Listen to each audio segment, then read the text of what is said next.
In the new Africa, one more independent country, the state of Uganda.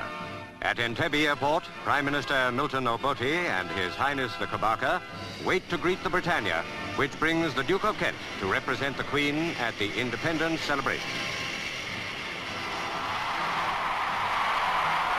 And with the Duke, of course, his beautiful young Duchess. Lady Coutts, wife of the Governor, greets the Duchess while the Duke shakes hands with the Kabaka.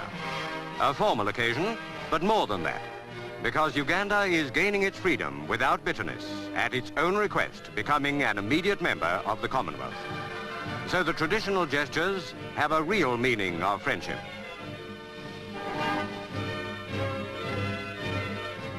Government House at Entebbe, which for one more day is still the capital, is where the Duke and Duchess stay during their visit as guests of Governor Sir Walter Coutts and his wife. After tomorrow, Kampala is the capital. This afternoon, the crowds are gathering at Entebbe Harbour for one of the big events of the day, a canoe regatta. Canoes from all along the coast and islands of Lake Victoria take part.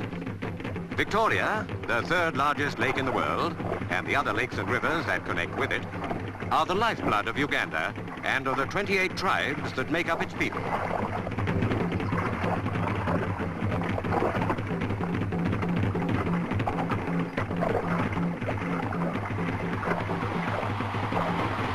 Biggest of the tribal areas is the Kingdom of Buganda, of which the Kabaka is the hereditary ruler. And these shores are in its territory. But in the crowd celebrating the independence that will be theirs at midnight tomorrow, you will find members of all the 28 tribes. For one of the first aims of the new state has been proclaimed as a commonwealth of interests, overriding old tribal divisions.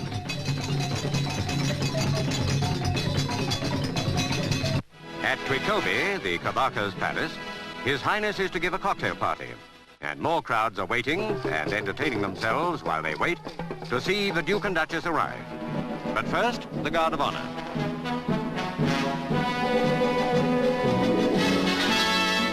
That salute, by the way, is a traditional sign of loyalty to the Kabaka by his followers. The Kabaka himself arrives, a ruler whose dynasty and kingdom were thriving long before the first European explorers came. The present Kabaka is His Highness Sir Edward William Frederick David Walungembe Mutebi Luangula Mutesa II, who now welcomes the Duke and Duchess.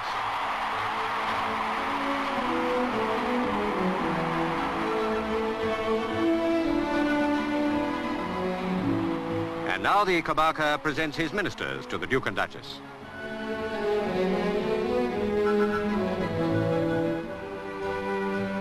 Even at a cocktail party, a certain amount of formality is inevitable.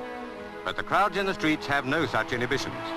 They've got a new independence to celebrate, and they celebrate it, pausing to greet their visitors as they go by.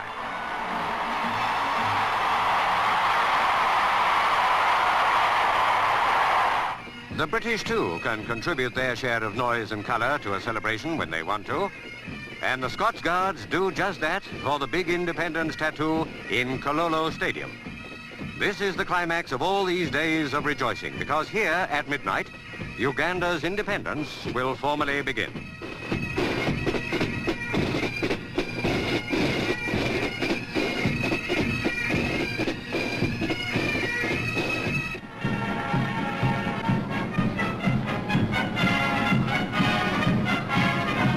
At midnight, Sergeant Major Sidney Small of Birmingham lowers the Union Jack that has flown in Uganda for nearly 70 years.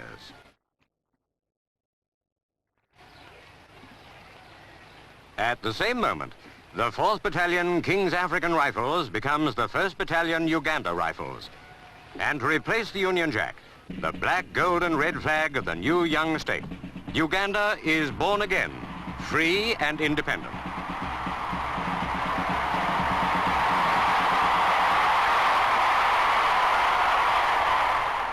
Next day is a public holiday, and by the time the Duke and Duchess return to the Kololo Stadium for the daylight celebrations, the Governor-General and the Prime Minister have been sworn in their new roles. the Duke of Kent speaks to the people of Uganda, bringing a message of goodwill and congratulations from his cousin, the Queen. Not in any sense a goodbye, for Uganda has asked to be and has been accepted as a full member of the Commonwealth, of which the Queen is head.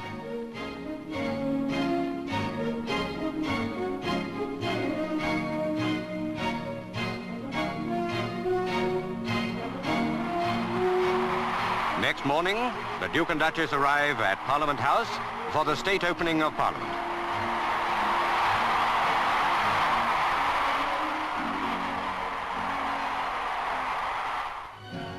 Uganda's first Legislative Council met 41 years ago and has grown larger and more representative ever since. From now on, its power is supreme. Good luck to a new country, a new member of the Commonwealth, a new member of the growing community of African peoples. Britain has come a long way with you and wishes you well.